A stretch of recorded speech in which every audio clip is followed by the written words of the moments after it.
হচ্ছে তোমাদের সিলেট বোর্ড 24 আসছে, 24 আসছে একবার, আরেকবার হচ্ছে 17 আসছে। ঠিক আছে, তাহলে এই পাঞ্চুয়েশনের নিয়ম অনুযায়ী আমি তোমাদেরকে যেটা বলছিলাম আবার সেই আগের জিনিসটাই একটু ফলো করবা। তাহলে কি কি ফলো করবা? সেই, আস্ক অথবা টেল অথবা রিপ্লাই, এই জিনিসগুলো থাকে সেটা একটু আগে মার্ক করে নেবা, আইডেন্টিফাই করে নেবা। তাহলে কই কি আছে?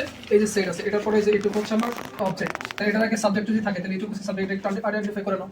তারপরে হচ্ছে আর কি আছে, আর কোনো জায়গায় কি আছে সেট, এই যে আছে সেট, এই যে সেট, এটার পরে এই সাবজেক্টটুকু আইডেন্টিফাই করো, এটার পরে একটা ফুল স্টপ, এটুকু রাখা নাও। ঠিক আছে, আচ্ছা তাহলে এবার তোমাদের জন্য একটু সহজ হয়ে যাবে আমি আশা করি। তাহলে আবার আসি, তাহলে সেন্টেন্সের শুরু অক্ষর, সবসময় সেন্টেন্সের শুরু অক্ষর কি হবে? বড় হাতের হবে। তাহলে এটা কি হবে? ডাব্লিউটা বড় হবে। তাহলে হোয়াই ডোন্ট, তাহলে এটা কি আমার কন্ট্রাক্টেড ফর্ম না? ডু নটের কন্ট্রাক্টেড ফর্ম না? ডু নটের কন্ট্রাক্টেড ফর্ম মানে এখানে আমাকে কি করতে হবে?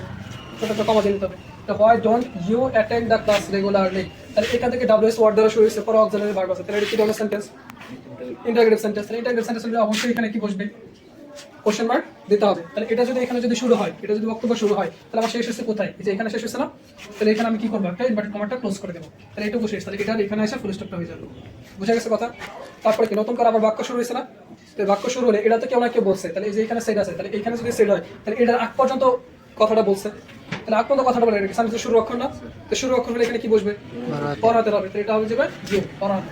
তাহলে ইউ, এটা বক্তব্য শুরু হয়েছে এখান থেকে, তাহলে এখানে ইনভার্ট শুরু করতে হবে। তাহলে you can not expect good result unless you attend the classes as I tell you।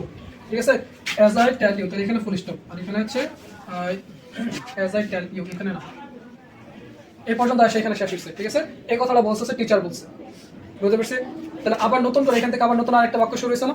তাহলে বাক্য শুরু হলে প্রথম অক্ষর এটা বলছে, এইটুকু বলছে কি স্টুডেন্টটা বলছে, এই স্টুডেন্টটা বলে এটা শুরু হয়েছে, সেন্টেন্সের শুরু অক্ষর তাহলে বড় হাতের হবে, এখানে তোমার শুরু আই এম সরি স্যার, তাহলে এই যে স্যার আছে বলছে কোনো কিছু বইলা যদি সম্বোধন করে স্যার ম্যাডাম, তারপরে কারো নাম, তারপরে আমরা যে এক্সক্লেমেশন কিছু সাইন থাকে ওইগুলো যদি থাকে তাহলে আমরা এখানে কি করতে বলছিলাম?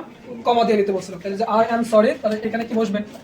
সরি স্যারের আগে এখানে কমা হবে, কমাটা দিয়ে দিচ্ছে। ঠিক আছে, তাহলে এখানে কি হবে? Full stop, inverted comma, close. তার মানে কি এইটুকুর ভিতরে বক্তব্য শেষ হয়েছে, আর সাইড দ্য স্টুডেন্ট, এটুকু যা ছিল তাই, এখানে তার কিছু করার নেই।